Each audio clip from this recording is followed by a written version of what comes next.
again. I've just fed the dogs their meal and decided to come out here and show you what's going on. We're back home, and as you can see, I'm busy tearing the insides of the RV apart once more. I keep taking way too much, and I think it's just a habit I have. Boy Scout training, always be prepared. I've gone from the first trip I took, I believe I took everything and the kitchen sink with us just in case we'd need something. But I've realized I take too much, and I try to take less and less, but I'm only taking this much less every time and not this much less. So this time, after this past month that we went on through the 4 or 5 states we traveled, I still took too much. So now I'm going to change all that. I am making some drastic cuts to stuff that I've taken the past 3 years on all our ventures, whether it's a month-long trip, week-long, or a 5-month-long road trip that I never used, but I brought in case I would use. So anyway, we are changing all that, and as you can see, I'm repairing these things that have worn out on some of my cabinets, and I'm tired of them coming down. I'll reach up here, take something out, then I'll turn around to reach up again, and bam! Thing hits me right in the head because it's come down too low. Just meh.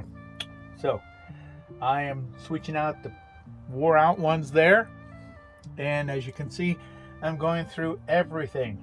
I have emptied every little cabinet, drawer, cubby hole in this whole place, and I am rethinking every square foot of this rig and how I pack it. There's only me and 2 dogs. I shouldn't have everything cram-packed in this place for just that. So we are getting real. I mean really real. We're cutting things down to the bare minimalistic. So once you guys see what we've done, hopefully you'll see how little a person can actually live on. Now, these things have been a pain in the butt. I put Velcro along the edge here, Velcro here, to keep them closed because we go over some bumpy roads.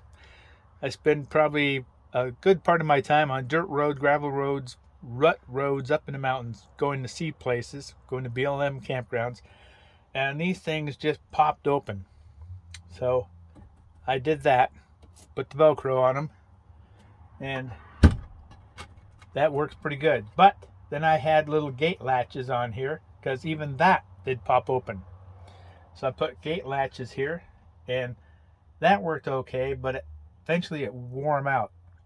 So I got one new thing I've come up with that I'm going to try, and I think that will be the end all for my problem. And let's see here. Boy, it gets hot in this thing fast when I just come out. It's been crazy summer. We had triple-digit heat in the Puget Sound area. Broke records that I've never seen in my nearly 70 years living in Puget Sound.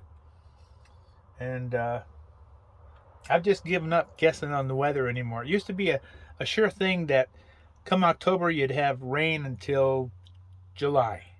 I mean, gray skies every day, drizzle, rain of some type. It'd be just gray and dull.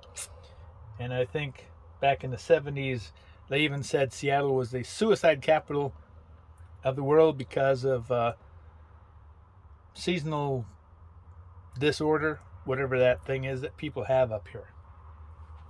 Anyway, I am re-going over everything and rethinking everything. And when I get through this time, thing is going to be lighter, it's going to be more nimble, and it's going to have a heck of a lot less stuff. Now I've gone as far as packing these things from starting out putting things in plastic bins with lids and packing them in here, and then I got rid of that idea, and then I just started putting them in here loosely but packing them, and then using these bars here, if you can see, to put across here to keep them from popping out.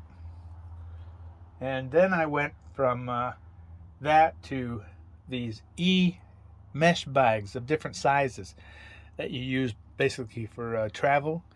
I put pants in one, shorts in another, shirts, t-shirts, underwear, and I'd pack them in here like they were logs, and that was okay. But then I had to pull everything out just to get to what I wanted. So then I started doing more research, looking at other people, how they pack their similar sized vans, and I saw one idea that made pretty good sense, and it's kind of like I'm cycling back to plastic bins like this, but I'm doing it in a totally different way. So I hope I'm holding this thing far enough from me so so you don't see just my teeth moving.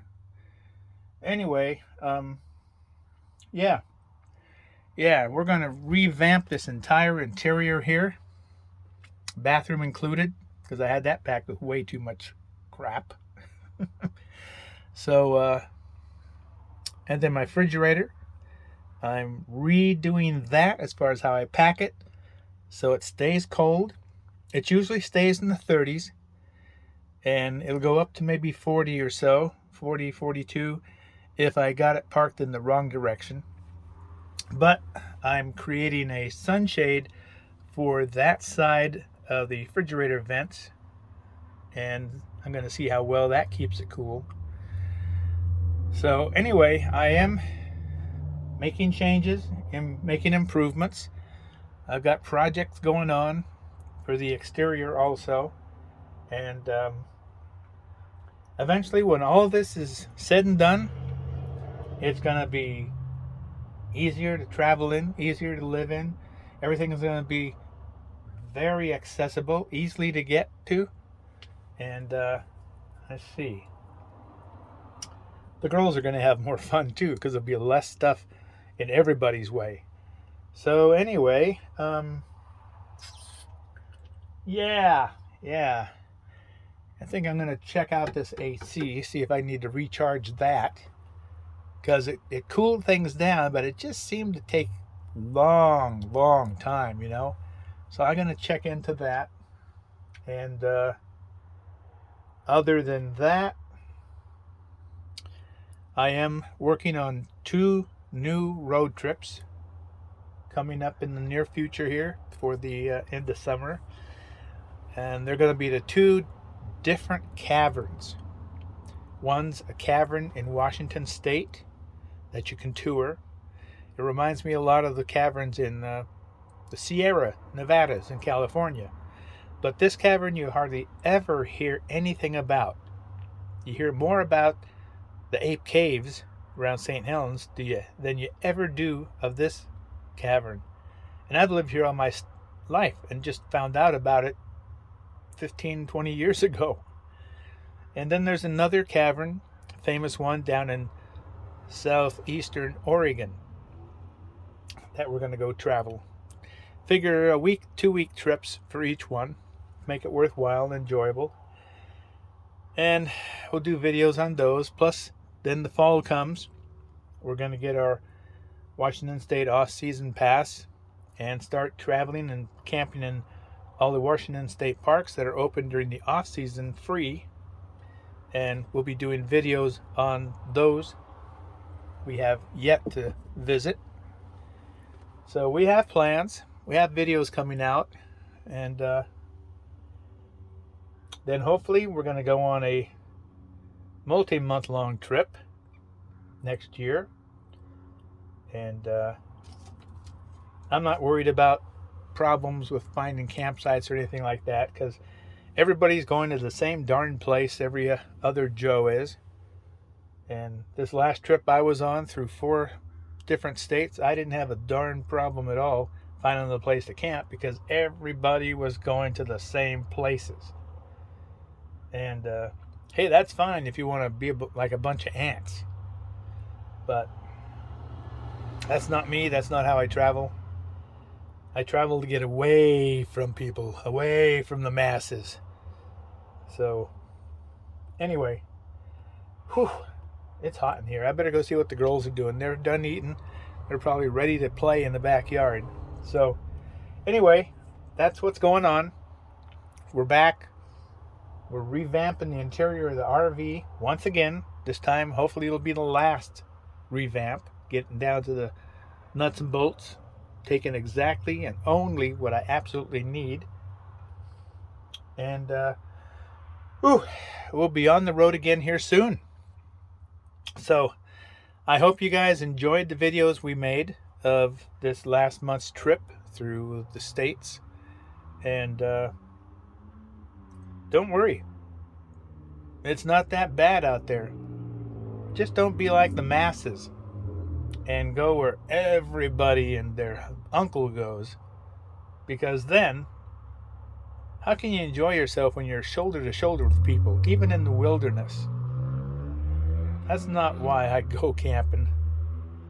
If I want crowds and masses and hysteria, I'll just go downtown in the city. But